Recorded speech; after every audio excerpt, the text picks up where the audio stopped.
Well, it's 2 o'clock and I'd like to go ahead and get started. I'd like to welcome everybody and thank you for sharing your time with us as we try and talk through building pandemic plans and how we are all going to deal with this COVID-19. As far as some of the rules for the webinar, we are going to be recording this. So in case you do lose your connection, uh, at the end, we will send out a link that will have a copy, a link to the webinar presentation and the recording so you can review it as necessary later.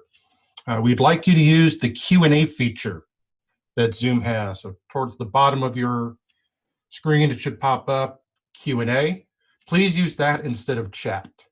Russell Carr will be monitoring the Q&As and he will answer those questions as he can.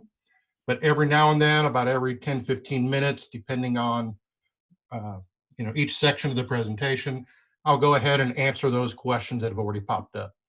If not, we can wait until the end and hopefully catch everybody else's questions. So we're going to go ahead and get started. So again, this is really designed for infectious disease preparedness and response planning. And a lot of this is, really how we're doing things now and, how we can make sure we are prepared ourselves for the future as this thing is going to continue. I'm going to talk a little bit about regulatory triggers, the things that we may be doing that we typically didn't do, and how that's actually going to trigger various OSHA regulations. And I will actually be talking about those later in the presentations as to how those things really are going to start to apply. I'm going to talk a little bit about COVID-19, especially the two key components that really go into your planning and response process. We'll talk about the plan itself. A little bit about the planning side. The problem is we are past the planning stage at the moment, but things that actually we learned on this pandemic, we can actually use for our plans for future pandemics, because this is probably not the only time we're going to run into this. A little bit about the response activities, what you should be doing now. Some of the things related to the employee risk assessment. This is what OSHA has come out as far as their guidance on how you're going to classify your employees, and then those applicable control measures related to those risk assessments. Like I said, we'll talk about some of those applicable OSHA citations or OSHA standards that are going to be applying as we start implementing various activities and control measures related to the pandemic. And then a little bit about cleaning and disinfecting. That I do get a lot of questions related to this, so hopefully I can clarify some of those as we go. So those regulatory triggers, this is what potentially gets OSHA's attention. Some of the things that you're going to have to do, because if you are continuing operation, you still fall under those OSHA requirements. So one of the first ones is really the OSHA General Duty Clause. This is their catch-all for any health and safety hazards that aren't included in any of the original standards. They like to use this if they are not sure, if they are using guidance outside of a standard, so ANSI guidance or something like that.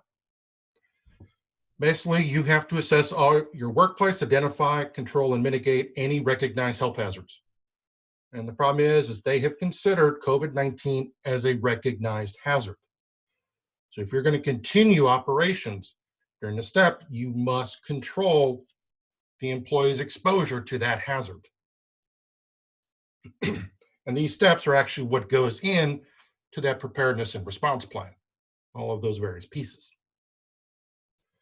Some of the other triggers that pop up is during operations related to COVID-19, since it is a recognized hazard, if anyone has an occupational exposure. So if you have one employee who is sick, he turns around and starts exposing other employees and infecting them, technically that is a work-related illness.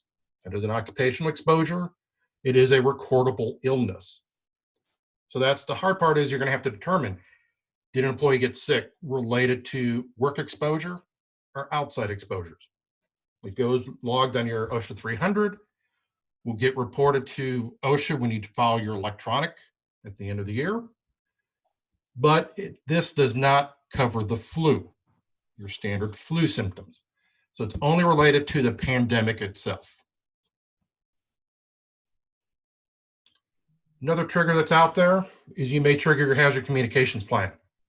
That's if you are bringing in some new chemicals that you're going to use for disinfecting or sanitizing. The PPE standard is going to be impacted, especially if you're changing the PPE requirements that you're now making employees wear. It's going to impact the respiratory standard, whether you're requiring or voluntarily allowing employees to wear respirators, and that would include the N95. And then some general environmental controls related to the sanitation standard. All of these are going to apply as you start doing your various control measures in relation to the pandemic. So we'll talk a little bit about the COVID-19, and then I'll take a look at some of the questions that we have. There's two big pieces related to COVID-19 that are going to impact your operation. First one is how it spreads. Basically, as we know and what we've heard about, when somebody coughs, sneezes, talks, or just exhales, you are emitting some kind of droplets. Depending on how you cough and how you sneeze, and maybe large droplets, but mainly they're going to be small to the point you cannot see them. That is where the virus is going to reside. And primarily method of being exposed is you breathe in these droplets. And what they're noticing is cough and sneezes, those droplets can go out about to 6 feet. That's where social distancing has started to come from, is this type of exposure. The secondary is going to come from the droplets getting on somebody's hands, your clothing, or objects. And then you come in contact with that, get it on your hands, and now you're touching your eyes, your face, your nose, and your mouth. And one study that I read showed that people tend to touch their face about 27 times an hour, and we don't realize it. So this is one of the harder things we're trying to do, is minimize that touching of people's faces that may have contaminated hands. And one of the other things that's been out there is, how long does this thing survive out in the open? A lot of the information that we're using came from the old SARS outbreak, about 2003. Also, the National Institute of Health did a recent test. From that, they discovered it could stay in aerosol form up to 3 hours. So we could, in theory, linger in the air for up to 3 hours. And that's about the 3-hour point, is when all of it is completely dead. So it is slowly dying during that 3 hours, just what quantity is still available. On copper, it'll last about 4 hours, cardboard up to 24 hours, plastic, stainless steel up to 2 to 3 days. It can actually linger and still be potentially contagious.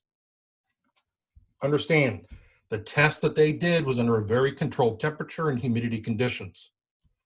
So what we don't know is, if we change the humidity, we change the temperature, if that changes, how long it can survive out in the open. So this is sort of some of those unknowns that we are still dealing with. All right, I'm going to take a look at any questions that people have at the moment. So one of the questions that we have is, does the employer have the right to mandate employees to have their temperature taken? What's the recommended process for someone who refuses to have it taken? Okay, I will actually talk about that a little bit later on, so I'll be happy to answer that at that point. Okay, so moving on, as far as with the response plan itself. One of the things we've noticed related to COVID-19 is there is very little guidance. That's one of the big things we're trying to deal with. So there's no federal regulatory requirement to have a plan. It is recommended by OSHA, it is recommended by the CDC. Local jurisdictions may require it. For example, the city of Austin requires that you have a pandemic response plan developed. It is encouraged for organizations in critical industries, key resources. So if you are operating under those essential rules, if you've declared yourself to be essential, you should probably have something. Some kind of a document that is, this is how we are responding to this pandemic. And a lot of it's to make sure you can continue to operate, that you met those requirements. It's also going to help protect you from that regulatory or civil liability that may pop up as a result of this, especially if your employees are starting to get exposed. Of course, lack of planning, can result in that cascade of failures. If we're not looking ahead, we're not planning for it, we're going to be running from behind, and that's where we start making mistakes. Sometimes influenza pandemics, infectious disease response plans really refer to the same thing. A lot of the guidance that we have on the planning came from basically the avian flu pandemic preparedness. And they've just taken that information and applied it over to COVID-19.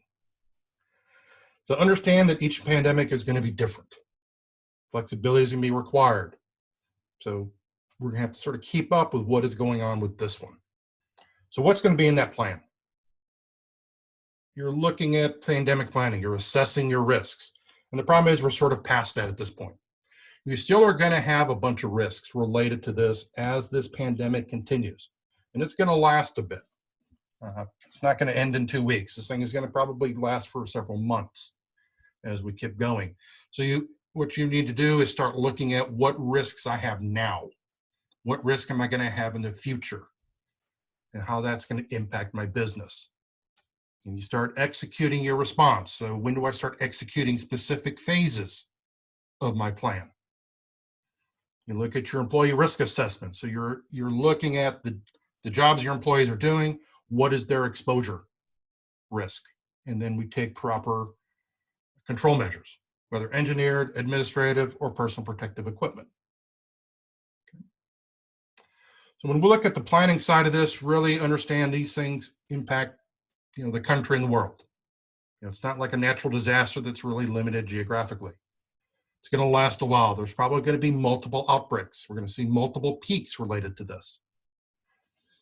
And you look at how it's going to impact your operation. Increase in absenteeism. Not able to get as many employees to work for one reason or another. Your supply chain is going to be disrupted. Just right now, you're noticing just getting basic supplies. Respirators, face masks, soap, towels is going to be very difficult. Same thing with the change in your patterns of commerce. This is the time-consuming portion of it. This whole planning, the what ifs, how this is going to be impacting us as we move forward. You've got to really be thinking about this, in a long-term effect. And then you make changes as these risk factors, as they change. As we start learning more and more about COVID-19, we start taking additional safety measures. So pay attention to the leading indicators. And one of the best things you can do is keep notes on what's going on related to COVID-19. So when this is all done and over, you can review what the impacts you had, the activities that you did, your control measures, what worked, what didn't work, where the problems were, so you can build that planning for the next pandemic. So you have a program ready to go. So when we relate to those administrative type controls, we're already doing a lot of these right now, right? Social distancing, 6 feet of different separation of everybody. The policies that you have related to your sick leave, flexible sick leave, telecommuting, your flexible work hours. You guys are promoting the hygiene, wash your hands. Some of you may be doing on-site screening.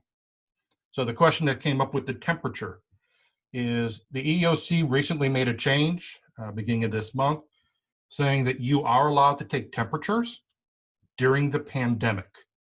This is only applicable to COVID-19 and when we were still in the pandemic phase. Just understand, by taking a temperature alone does not mean an individual could not be infected. We know that people are asymptomatic, which means they have no symptoms at all. Taking an employee's temperature is going to help you at least maybe identify certain people. So EEOC has said, yes, you may do this. It is not a violation of HIPAA. It's not a violation of ADA policies. So that one is out there. Now the question is, if somebody refuses, that is now a something that on a company side, you're going to have to figure out what to do. Again, some other administrative controls, right, related to travel. Whether you're going to and from, what are you going to do related to when people come back from traveling? Do you really want them to come to work? Make sure you have plenty of cleaning supplies available. So if you're going to be in operation, just remember, we need to have hand washing facilities. We have to have the hygiene products. You've got to make sure you've got places to put the towels, tissues, to make sure that we are able to operate. And the problem is going to be is if you run out of these supplies and you can't get some, again, now you're reevaluating your risks and then whether or not we can actually control them or not. And one of the big things is your enhanced communications, making sure you have the information, the infrastructure for people to work at home.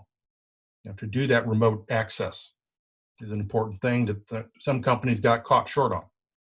Not having the equipment and the people who have the ability to work from home. Communication and education is one of the biggest things related to this pandemic. Have a way to get information out to your employees, especially the signs, symptoms, the modes, how it's going to be transmitted, how people get infected by it, the strategies that they can use for themselves and for their family, the hand hygiene, washing your hands, coughing, sneezing into your arm, the contingency plans. Some people don't get this information the right way. Okay, understand there is going to be fear, anxiety, rumors. There is a ton of misinformation out on the internet. So you want to make sure that you are giving them the correct information, trying to stop some of these rumors, some of these myths that are showing up. One of the famous one was gargling with bleach. Common sense says don't do that, but when people are starting to get anxious and starting to freak out, they will believe anything. So you've got to make sure you're controlling that they are getting the correct information that's going to help them. So make sure they understand about your response plan as well. What kind of things that you're doing? What phase are we in? This is what we're going to do. If it gets worse, this is the next phase. Next kind of activities we'll do.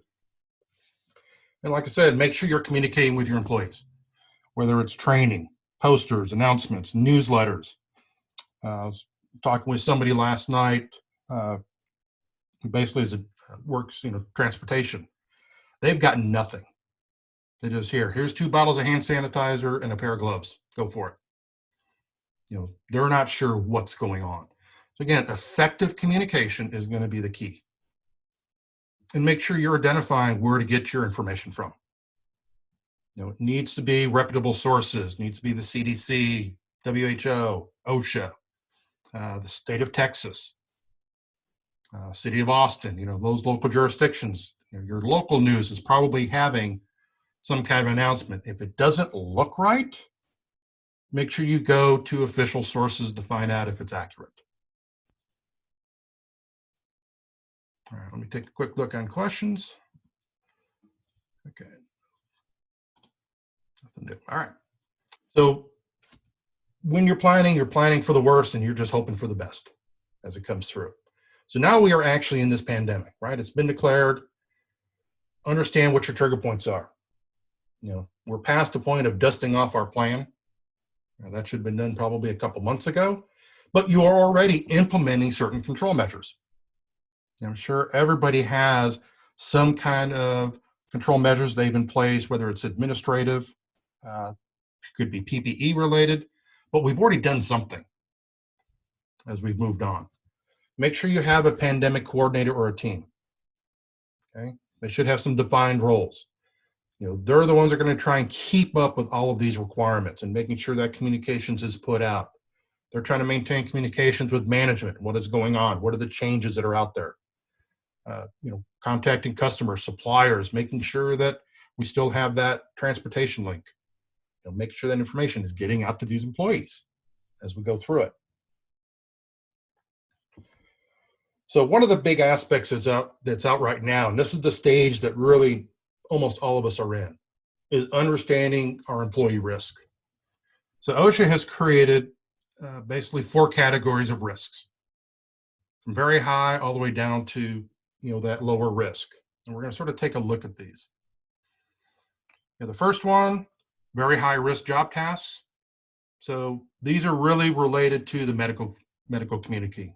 These are the doctors, the nurses, the PAs, the laboratory specialists. These are the ones who are in direct contact with known or suspected virus conditions. Okay, and those direct contact health workers. High risk, they have a high potential of exposure to known or suspected viruses. So this is a lot of the healthcare support workers. So not necessarily the doctors, but this is also potentially, the nurses that working at the desk areas. They're in that environment where you're going to have the pandemic virus, but they're not as high risk. They do not come in direct contact with the sick, with those that actually have it. Those two really are not going to apply probably to this audience. The ones that really are going to apply to you guys is going to be the medium risk tasks. So these are jobs where you have frequent close contact. So employees are working within 6 feet of each other. Could be the coworkers, could be general public, could be, clients, customers, truck drivers. You've got to get within that 6 feet. That's where that close contact starts to come in, where potentially as somebody who has infected, as they're talking, potentially is going to your employees. And then the lowest risk are the jobs that do not require contact with people. You are able to maintain that 6 foot distance. This is the people that are working from home that don't have it. You're in isolated offices where you don't have that communications.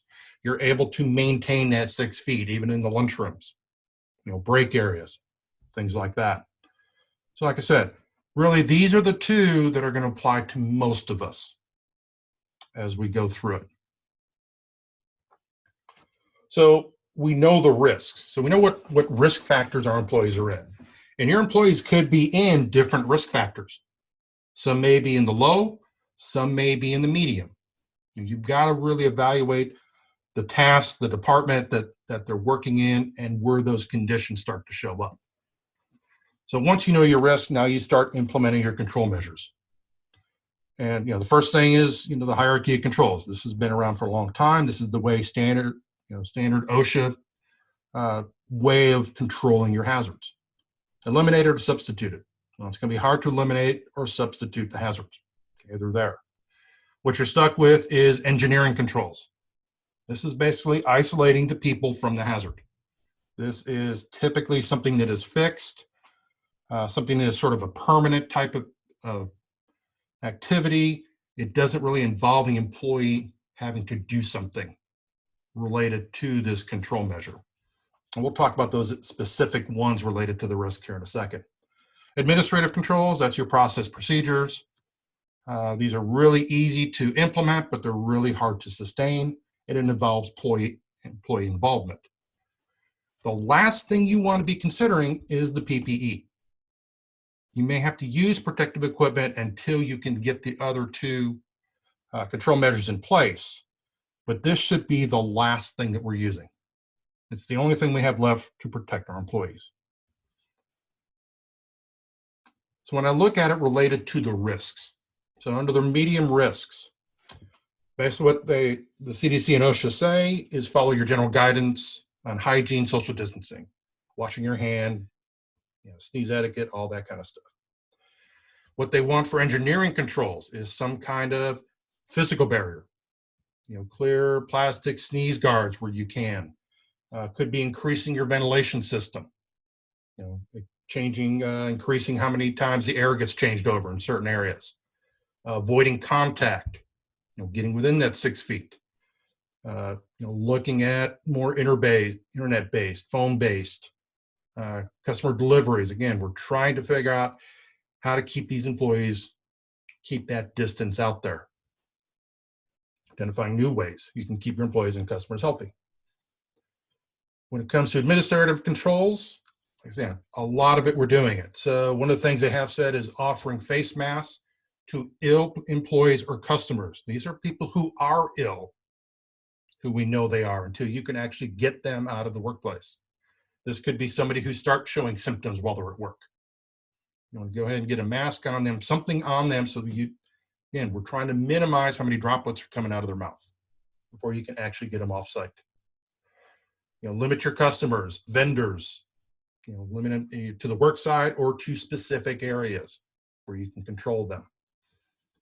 Consider your strategies to minimize that face-to-face contact, right? We're already doing this related to people working from home.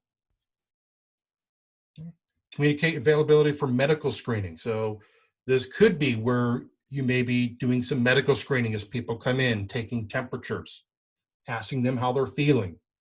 And all of which, under this pandemic, you are allowed to do.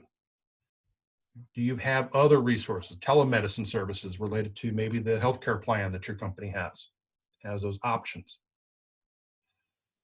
Make sure the employees know where they can get the supplies to wash their hands, disinfectants, things like that, in case they're running out. Make sure you've got a process to ensure that they are being restocked and able to get resupplied. And then again, communication and education is really going to be the key thing, is trying to minimize the anxiety and the fear that we have in our employees. When it comes to PPE, again, it's going to be based off the exposures that the workers are going to have related to the COVID-19.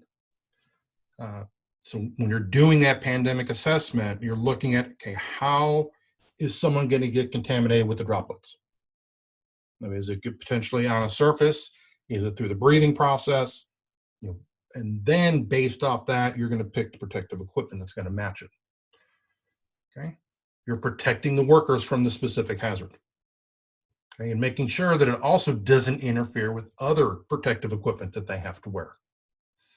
Okay, it's going to vary based off your job tasks.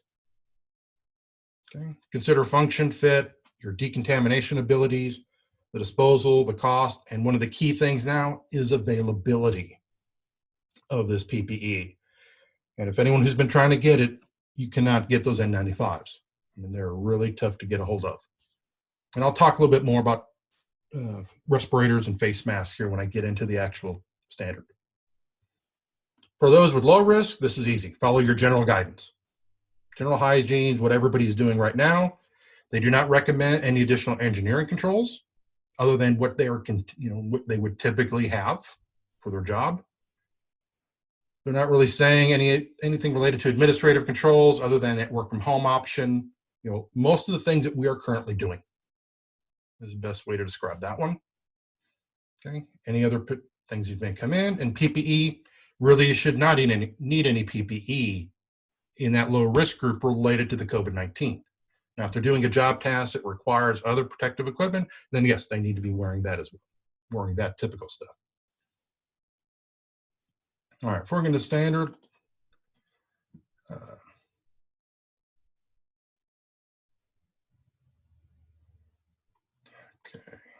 All right, don't have any ones.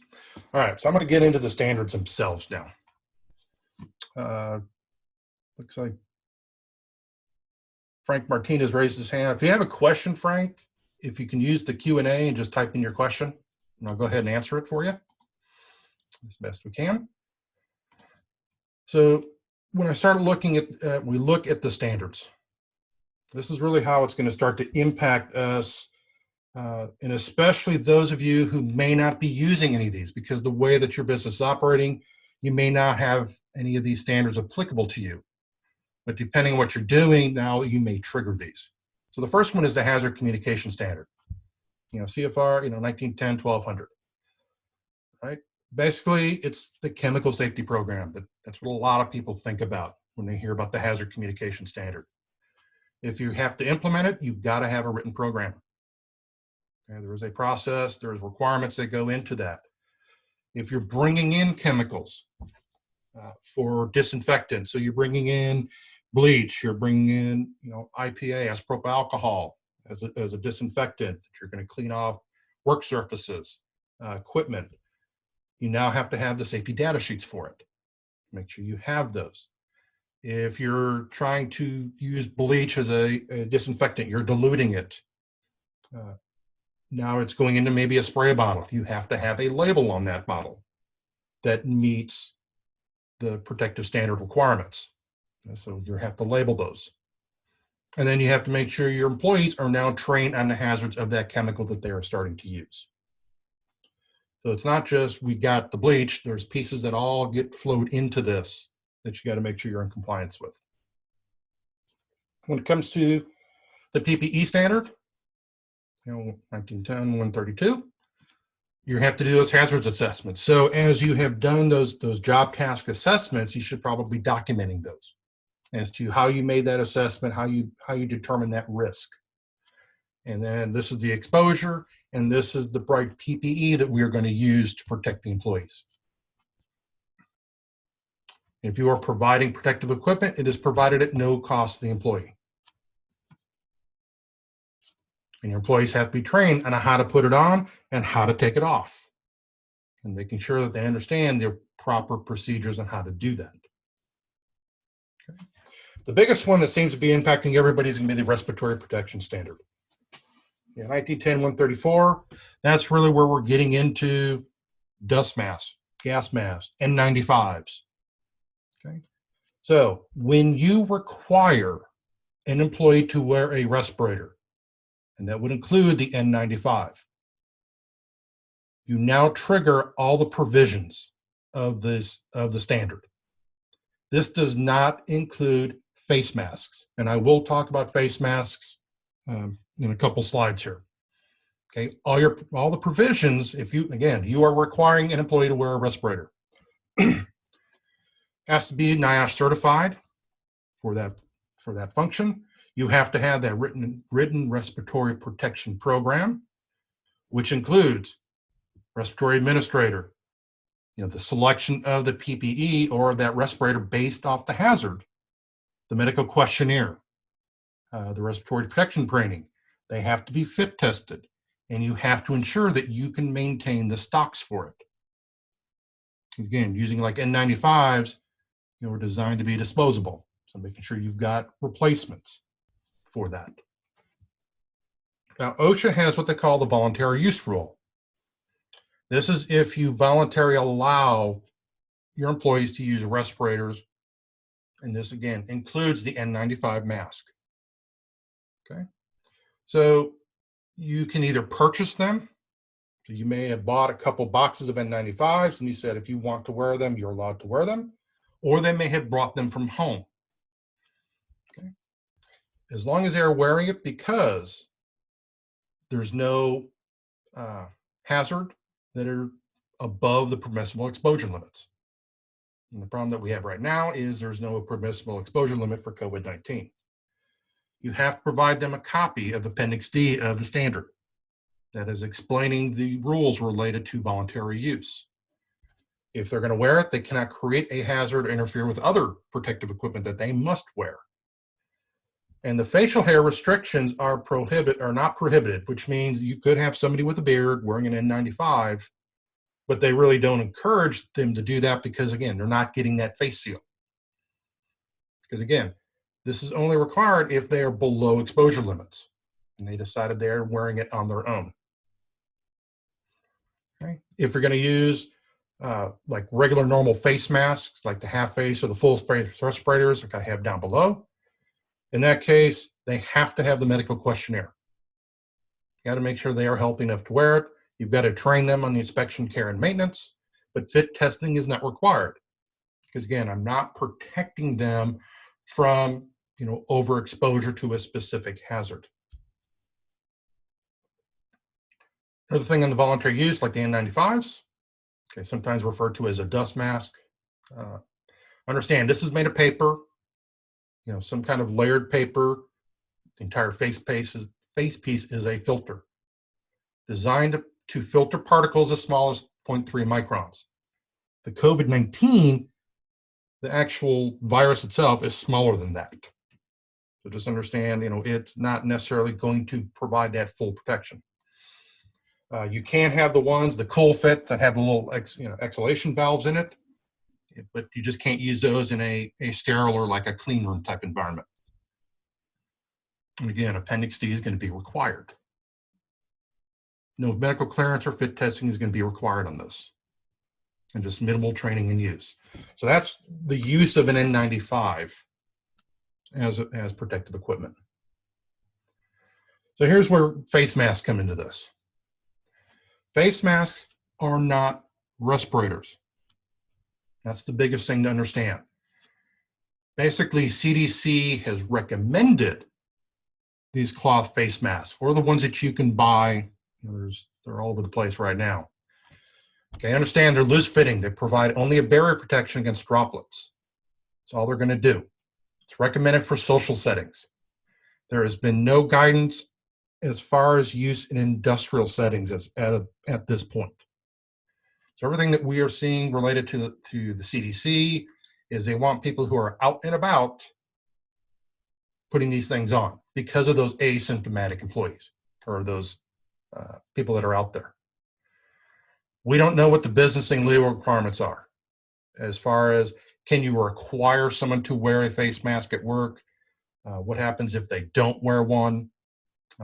This is probably because we have very little guidance related to the face mask. You may have to ask your lawyers. And all it's going to do is minimize the droplets that is coming from the wearer. So that's why this is not protective equipment. PPE is designed to protect me as the employee from the droplets that you are emitting. The face mask is designed to prevent me from trying to contaminate you if I happen to be sick. So that is where the biggest difference between a face mask and a respirator or the N95s come into play. Most of these face masks do not, filter out the small particles. They don't prevent leakage around the edges of the mask when somebody, when you inhale. You could potentially pick up contaminants on the inhaling side because you don't have that seal that you get with a respirator. And like I said, this is not considered PPE, so it does not trigger the standards related to respiratory protection or the PPE standard. Okay. This one usually is where I generate a lot of questions, and looks like I don't have any so far. So last standard really going to be the sanitation. 1910-141, this one's really easy. Make sure you've got plenty of facilities for people to wash their hands. Either have hot and cold water or just tepid. If you have like the automatic control ones, you've got to make sure you've got soaps and similar cleaning agents available to you, and that you have hand drying materials, towels, cloth, paper, or air blowers, and then some place to throw it away with. And really the last thing I want to cover is cleaning and disinfecting. This is just going to be a quick one. Understand, cleaning is you're removing the virus from the surface. So when you wash your hands, you are not killing the virus. You're just washing it off of you. That's all you've really done. Okay. So you're basically, what you're trying to do is remove as much as we can, get those low numbers to try and minimize the risk of spreading. Disinfecting is where we're going to kill the germs. So we don't necessarily clean the surface, we're basically killing the germs that are on there. So we're trying to kill the virus as we go. So when it comes to disinfecting, I've run into this a couple times already in the last couple weeks. You have to use an EPA-approved disinfectant. EPA has a list of all commercial products that are effective against the coronavirus. It's called List N.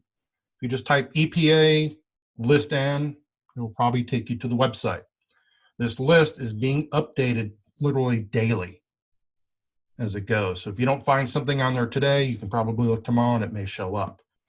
The best way you're going to find out is if you look at a product. What I've seen is people have gone to Home Depot to try and find some disinfectants. Look at the product. It should have an EPA number on it.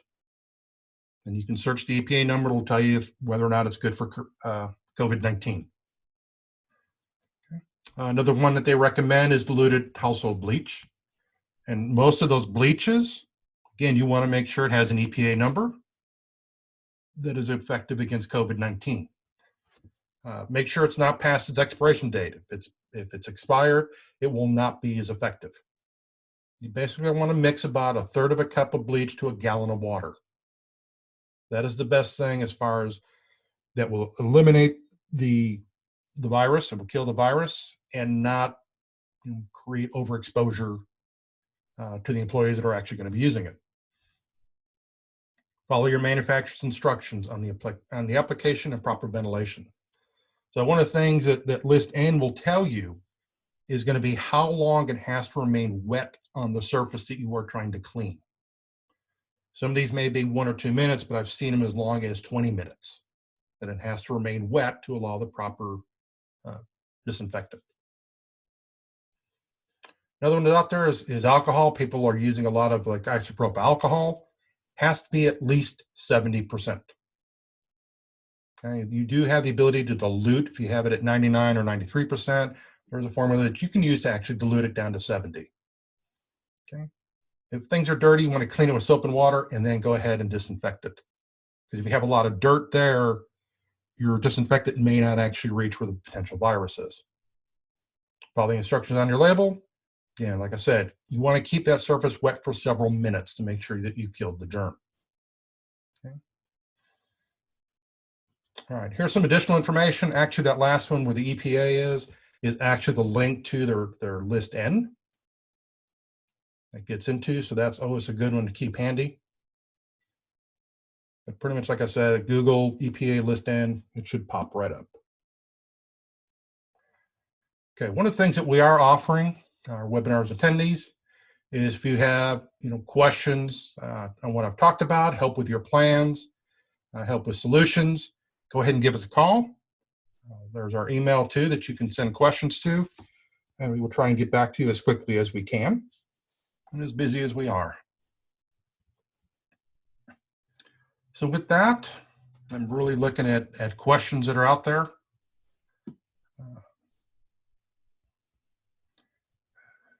So I'm looking at one is, in keeping with minimizing the risk, if my only option for fit testing is to send people to a local clinic, if I can get medical clearance remotely, if not fit testing. Okay, so I'm not sure exactly how to pronounce the name, but so when it comes to medical clearance and fit testing, so if you're going to use a respirator, half face, full face, basically the tight fitting, or you are requiring an employee to wear an N95 mask, then yes, you have to get the medical clearance. There are some reputable companies, 3M is one of them, that has a remote medical questionnaire program where you create the account, you set up your profiles of the respirators that you're using, you load your employees in, then they will have a link, they will go in, complete the questionnaire, gets reviewed by a physician, and what you get back is they are approved to wear it, no, or they need to be sent out for additional screening. That can minimize sending people out if you can. Fit testing, you can do fit testing yourself. You just have to ensure that you follow the OSHA protocols. There are 5 different protocols that you can use. There are kits available, through whoever you typically buy your supplies from, your safety supplies. We can also help you with that kind of information. So there is a way to do some of this kind of stuff without actually having to send folks out.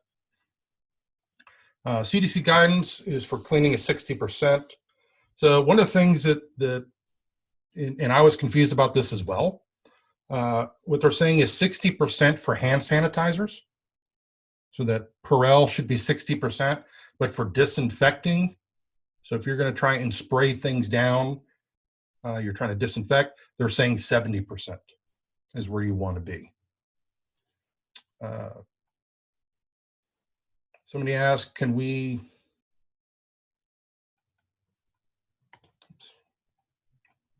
one of them disappeared on me. Will the questions be available with the recording? Pretty much any questions that I am reading off will actually be recorded. We may try and take a look if we can copy some of these that you've asked and maybe put out like a frequently asked question kind of response. Somebody asked if an employee has a fever, when do we allow them back to work? That again is going to be really your internal policies. If you go by the CDC or what CDC is recommending, so if somebody has a fever, they are showing symptoms of COVID-19, then basically you're going to send them home. They would be probably isolated for a period of time. What CDC has said is their fever has to be gone for 72 hours without using any kind of fever-reducing medication. So that's what they're saying is at least 3 days post having the fever. That's if they are going to be treated at home.